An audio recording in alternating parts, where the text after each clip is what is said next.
那讲到台北中山商圈，伫咧这几年是愈来愈闹热。不过前一阵仔就向检举讲，土地分区使用的规定真侪拢是违法，是到向甲这规排店面都来关起来。市政府是表示，会讨论用立管甲记点的方式来辅导，带条件，互店面会当继续经营。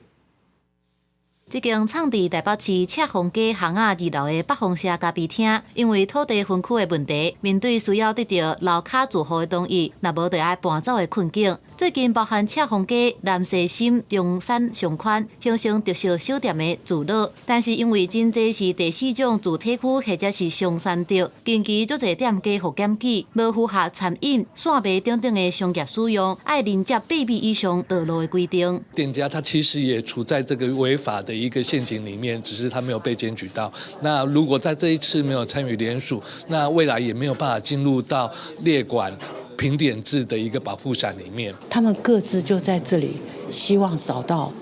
可以这样子去努力的一个地方。这个不是小事情哎，这是你的国民的素质在显现。黄东宏表示，除了互检举的74间店家，阁有真侪店家唔知影可能牵连到违规，希望会当争取整体详细的计划检讨，赶紧放令或者是解除路跨8米的限制，迈开3年到5年的全面检讨。不过，都发局针对南西商圈提出解套，互店家依法办理社区参与了后进行立管评点，若是有违反噪音、油烟、粪扫等等的自律规范，1年内底提3点就会互裁罚。部分的店家是没有办法进行纳入管理，我们一定会来协助并且辅导，让他们尽量的符合各方的条件，可以留在